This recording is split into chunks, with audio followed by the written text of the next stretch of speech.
और अब खबरें तफसील से। गवर्नर के मुशीर डॉक्टर फारूक खान ने अपना ओहदा संभाल लिया है। गवर्नर सत्यपाल मलिक के मुशीर तकर्रुर किए जाने के बाद जम्मू में सिविल सोसाइटी की जानिब से मुनाकिद एक प्रोग्राम में डॉक्टर फारूक खान ने कहा है कि कुछ ताकतें कश्मीर को अलग करने की साजिश कर रही है और जिन्हें कामयाब नहीं होने दिया जाएगा। उन्होंने कहा कि आम कश्मीरियों को बंदूक का डर अपने मुल्क के साथ खड़े होने से रोकता है, लिहाजा उनके जहन से इस डर को निकालना बेहद जरूरी है। फारूक खान को गवर्नर का मुशीर बनाए जाने के पीछे मरकजी सरकार की मंशा आम कश्मीरियों को मरकज के साथ जोड़ना है। पीर को जम्मू पहुंचने के बाद सिविल सोसाइटी की जानिब से मुनक्किद प्रोग्राम में शिरकत करते हुए फारूक खान ने कहा कि मैं इसी रियासत का रहने वाला हूं। मैंने कश्मीर में बतौर पुलिस ऑफिसर काम करते हुए दहशतगर्दी को रोकने की मुहिम में हिस्सा लिया है। उन्होंने कहा कि आम कश्मीरी पूरी तरह हिंदुस्तानी है और वो भी इस मुल्क के परचम के लिए जान देने को तैयार हैं। उन्होंने ये भी कहा कि कश्मीर में सिक्योरिटी फोर्सेस अगर किसी ऑपरेशन में कामयाब होते हैं तो उसमें इनका रोल अहम होता है, लेकिन आम कश्मीरी दहशतगर्दों, अलहदगी पसंदों और उनके एजेंटों से डरता है। हमें इसी डर को खत्म करना है ताकि एक आम कश्मीरी खुद दहशतगर्दों से निपटे। इसके लिए सिक्योरिटी फोर्सेस की जरूरत ही न पड़े। हमने अपने से अलहदा नहीं समझना है, क्योंकि जिस वक्त हम उसको अपने से अलग समझेंगे उस वक्त हम पाकिस्तानियों की छड़ी हुई जंग को हार जाएंगे, क्योंकि वो तो यही चाहते हैं।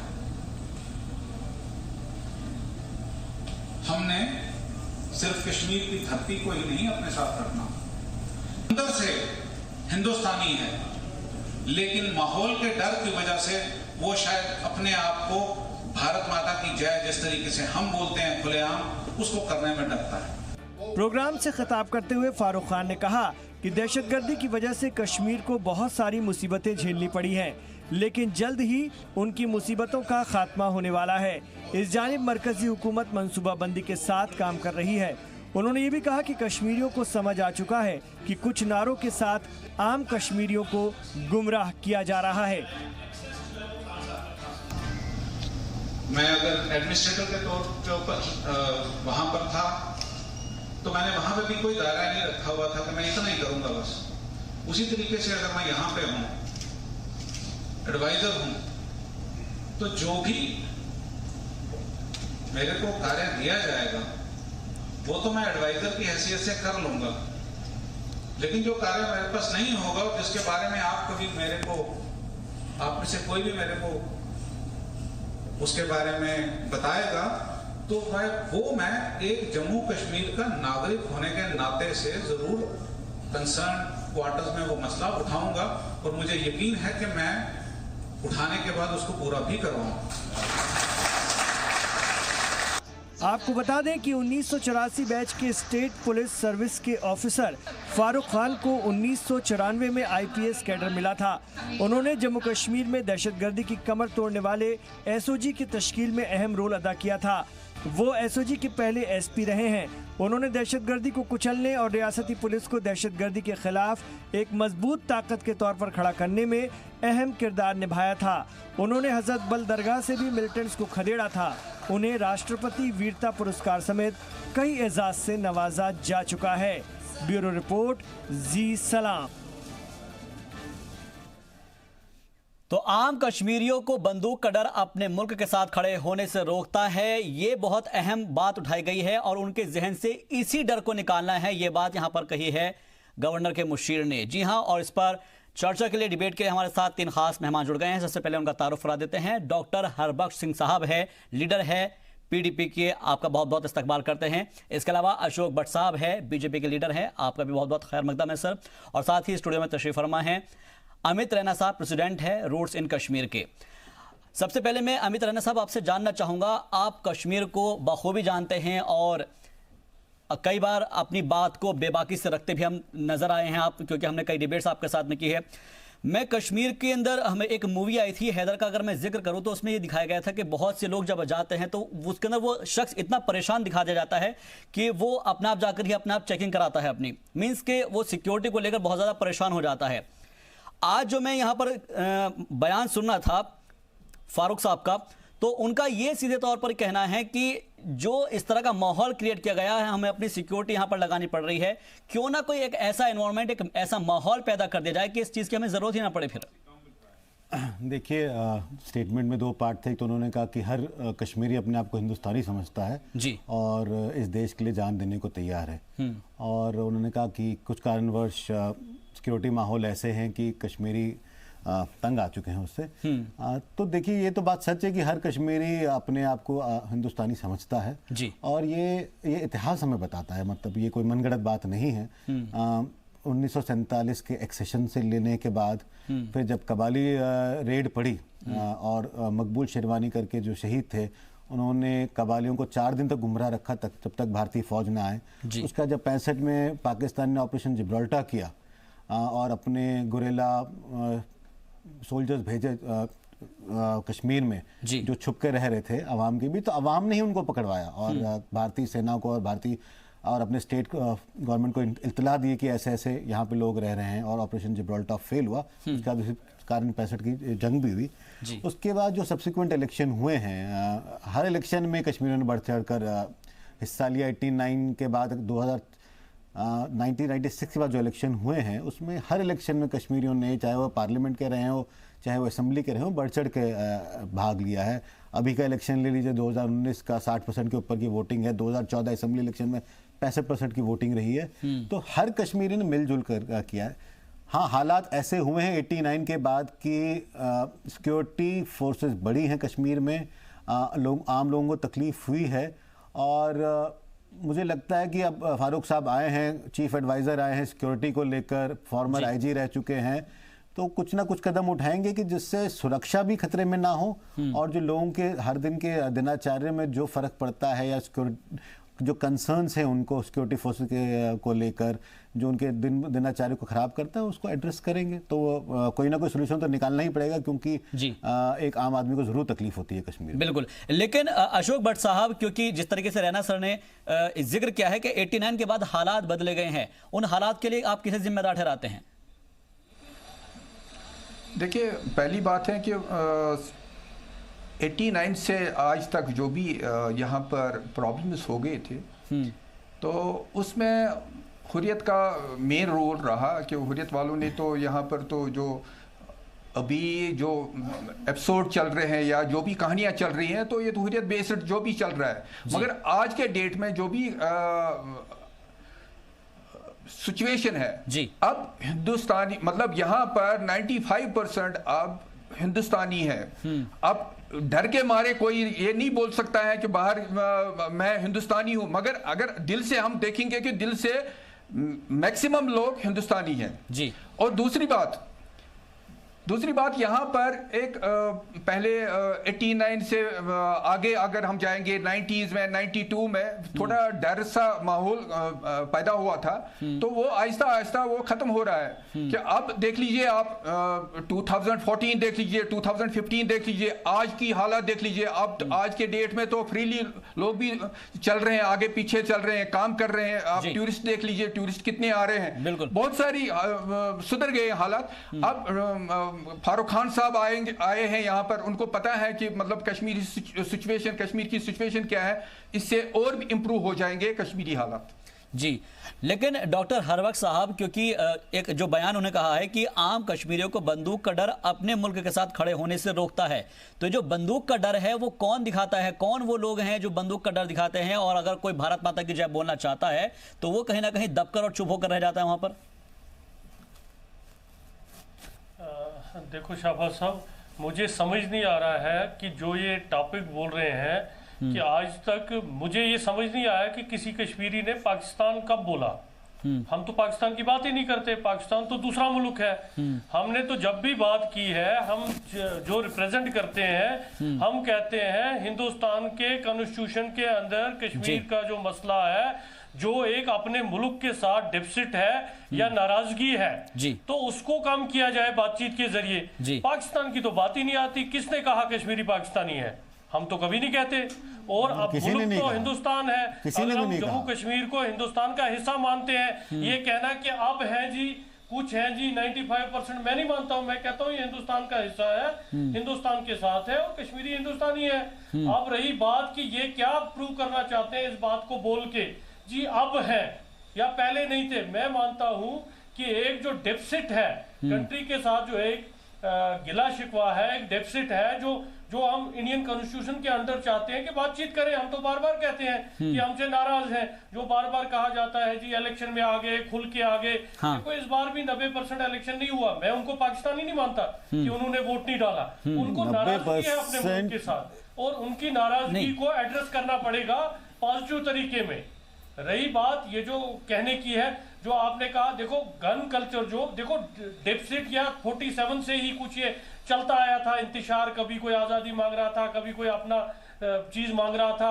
तो 47 से पहले भी जो हमारे कश्मीरी पंडित थे उन्होंने डोगरा राज में कश्मीर फॉर कश्मीरीज का नारा दिया था। ये तो बड़ी देर से चीजें चलती आई हैं, इन चीजों को छोड़ के 87 बना एक रूट बंदूक का। देखो पहले से भी बातें चलती आई थी इस बारे में, कुछ मसलात थे, कुछ चीजें थी, लेकिन 87 में जो एक रिगिंग की गई, एक माहौल बनाया गया एक इलेक्शन में, जो अभी सलाउद्दीन पैदा हुआ जिसने एक इलेक्शन लड़ा था, अभी पाकिस्तान में बैठे हुए हैं, वो इसलिए हुआ, वो एमएलए होते, वो मिनिस्टर होते, अगर उस वक्त रिगिंग नहीं होती। अगर हमारे देखो जैसे हुर्रियत की बात आई, उसमें बहुत सारे लोग हैं जो एमएलए रह चुके हैं, और इस बात भी एक बड़ी पॉजिटिव सोच आई कि हमारी जब कोलिशन गवर्नमेंट थी पीडीपी और बीजेपी की, उसमें एक मंत्री, बड़े मंत्री थे, वो भी एक फ्रैक्शन को, एक हुर्रियत की फ्रैक्शन को एड्रेस करते थे कुछ साल पहले, उनको मौका मिला, वो मेन स्ट्रीम में आए, उन्हें इलेक्शन लड़ा, उनकी एक बड़ी पार्टी है। हम वही कहते हैं कि जो सोच है, जहां से सोच शुरू होती है, उसको एड्रेस करना पड़ेगा, ट्रस्ट डेफिसिट को एड्रेस करना पड़ेगा। नहीं, वो सारी बातें ठीक हो जाती है, लेकिन हर वक्त साहब, अभी हमने देखा है कि मैच हुआ था हिंदुस्तान की, जब अफसोसनाक हार हो गई थी, तो उसके बाद से कैसे वहां पर पटाखे फोड़े गए थे, जश्न मनाया गया था, वो तस्वीरें भी हमने देखी है सर वहां पर। शाहबाज साहब, वही तो मैं कह रहा हूं कि देखो पहले तो ये होता था कि भाई पाकिस्तान का मैच है हिंदुस्तान के खिलाफ, तो चलो जी कश्मीरी को एक नाम लगा था, भाई ये पाकिस्तान के सपोर्टर है। कल तो पाकिस्तान के साथ मैच नहीं था, मैं वही मैं कह रहा हूं सर, वही मैं कह रहा हूं, अपने मुल्क के साथ नाराजगी है। नहीं देखो शाहबाज साहब, इसको देखना है, ये अपने मुल्क के साथ नाराजगी है, ये मुल्क की खिलाफत नहीं है, ये नाराजगी है। तो नाराजगी के अंदर ऐसा जश्न मनाया जाएगा क्या सर? हर वक्त साहब, नाराजगी में क्या ये जायज है? नाराजगी में क्या हिंदुस्तान मुखालिफ सरगर्मियां जायज है? नाराजगी के अंदर क्या पटाखे जलाए जाएंगे? नाराजगी में क्या जश्न मनाया जाएगा? करेंगे जब आप सुनेंगे नहीं किसी को। नहीं, मैं जो सवाल पूछा सर वो भी तो बताइए, मैं तो बहुत देर से आपको सुन रहा हूँ। हर वक्त साहब मैं आपको सुन रहा हूँ, मैं सिर्फ इतना समझना चाह रहा हूँ कि जो सरगर्मियां हो रही है, मुल्क मुखालिफ जो सरगर्मियां हो रही है, उसको आप कितना सही ठहराते हैं? फिर वो किया, मैं उसको डिफेंड नहीं कर रहा हूँ, मैं उसको डिफेंड नहीं कर रहा हूँ। हर वक्त आप बोल कर रहे हैं, आपको शायद खुद ही नहीं पता आप क्या बोल रहे हैं। रूटकाज पे जाना पड़ेगा, क्योंकि नाराजगी जो है, आपको खुद नहीं पता आप क्या बोल रहे हैं। सर मैं वही तो पूछ रहा हूँ कि नाराजगी किस बात की, और अगर नाराजगी है तो नाराजगी क्या ऐसे जाहिर की जाएगी, अपनी इजहार ऐसे किया जाएगा? नाराजगी और बहुत तरीके हो सकते हैं सर, डिफरेंट लोगों के डिफरेंट तरीके। नहीं साहब आप पूरे इंडिया में देखिए, आप जो मॉब लिंचिंग होती है, पथराव होता है, बड़ी सारी चीजें तो इसका मतलब आप फिर पथराव को ठीक कह रहे हैं, फिर इसका मतलब आप पथराव को ठीक जायज ठहरा रहे हैं? पथराव मैं कभी डिफेंड नहीं कर रहा नहीं, आप कह रहे हैं ना अलग अलग तरीके हो सकते हैं। हर वक्त साहब आपने ये अल्फाज आप कह रहे हैं कि अलग अलग तरीके हो सकते हैं। ये है कि पीडीपी वाले पड़ी गई, क्यों नहीं देखोगे आप? मुझे या तो जम्मू कश्मीर को देखो, आप कहते हो कश्मीर, जम्मू कश्मीर जो है हिंदुस्तान का हिस्सा है, हिंदुस्तान है, बिल्कुल है, इसमें कोई झुटला नहीं सकता सर। देखिए ना उन बच्चों को, जो बच्चे वहां थे, देखिए। सर मैं ये कह रहा हूं कि मुजाहरा करने के अपने तरीका हो सकता है, लेकिन हिंदुस्तान मुखालिफ तरीका नहीं हो सकता, किसी भी तरीके से उसको एक्सेप्ट नहीं किया जा सकता ना सर।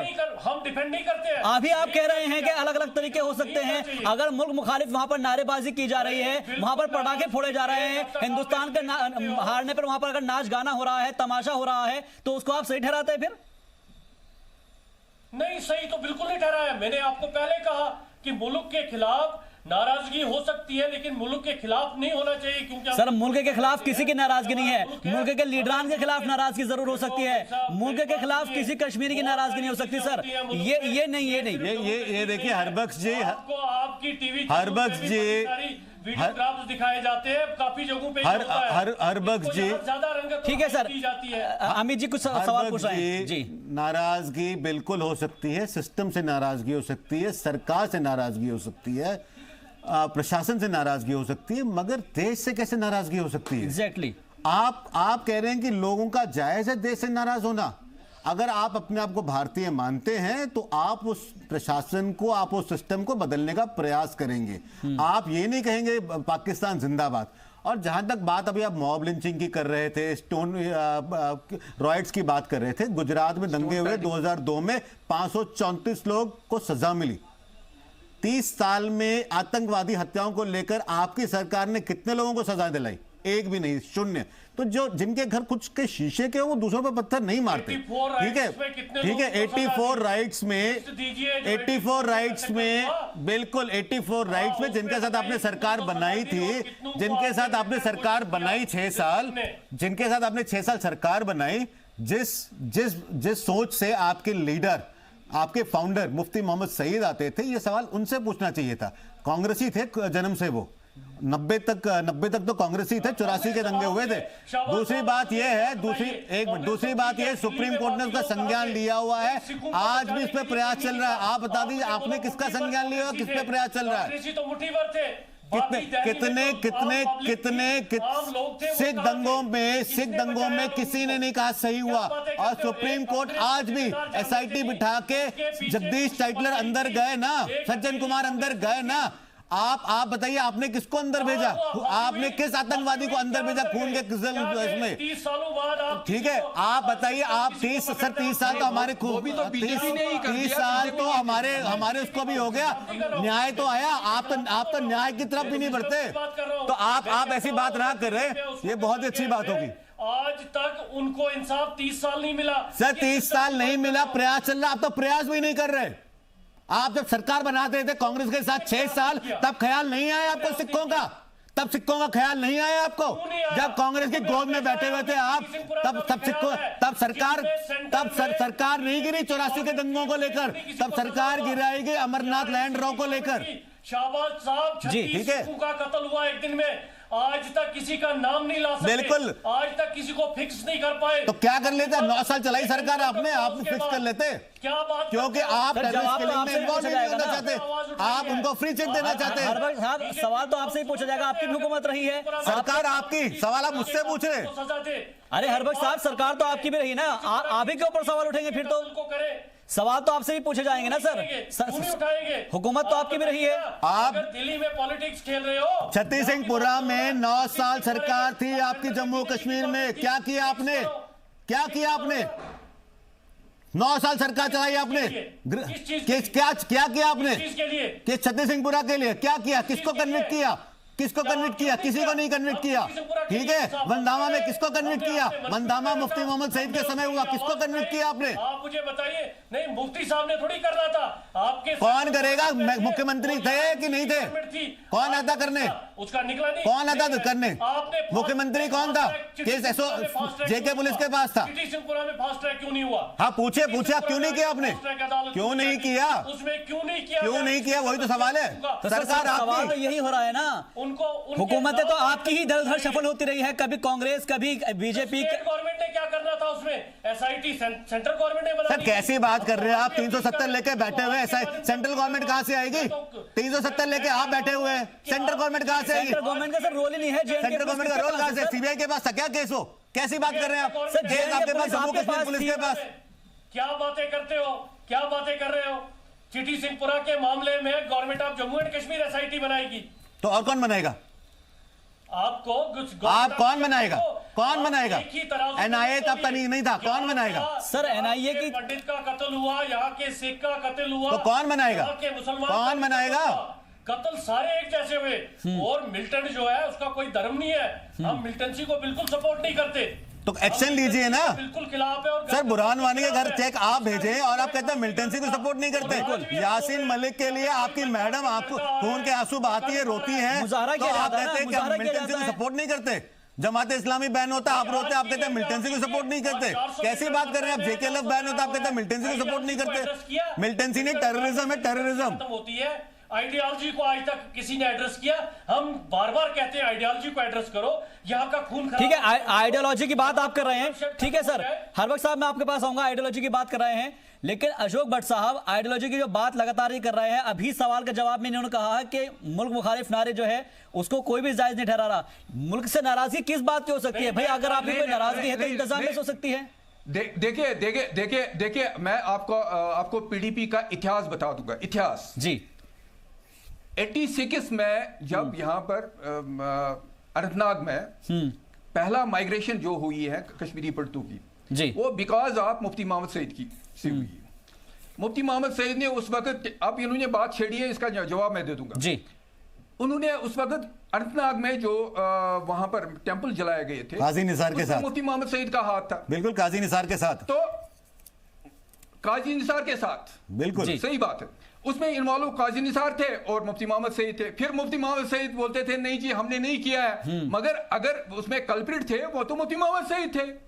अब देख लीजिए, अब दूसरी बात जी, फिर उन्होंने क्या किया, एक सरकार बना दी कांग्रेस के साथ।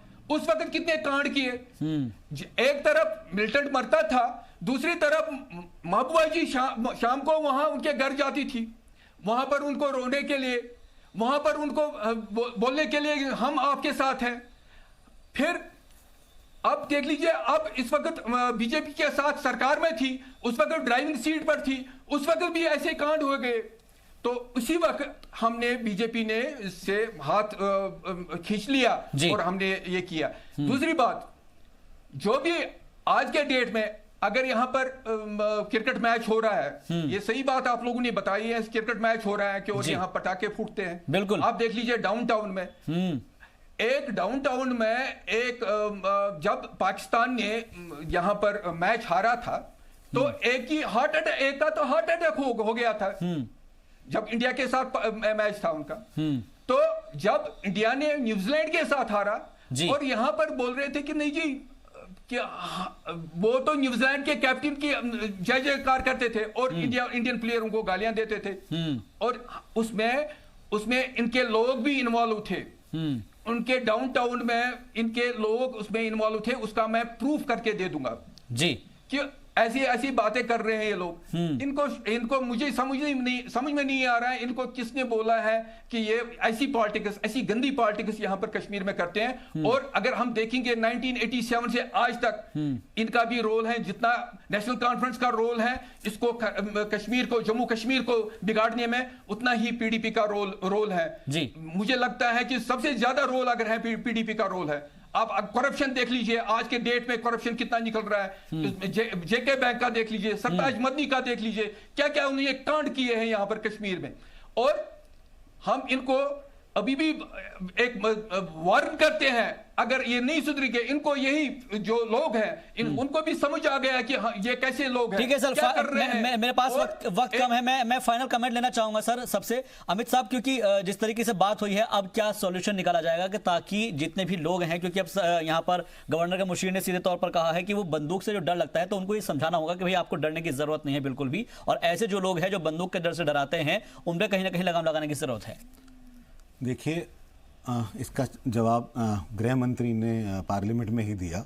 उन्होंने बोला जो कश्मीर में भारत के साथ है जी, और ज़्यादातर कश्मीरी हैं, अधिकतर कश्मीरी हैं, उनको डरने की ज़रूरत नहीं है, हम उनकी सुरक्षा, हम उनका ख्याल रखेंगे। और जो भारत के साथ नहीं है, जो भारत के खिलाफ हैं, उनको डरने की ज़रूरत है।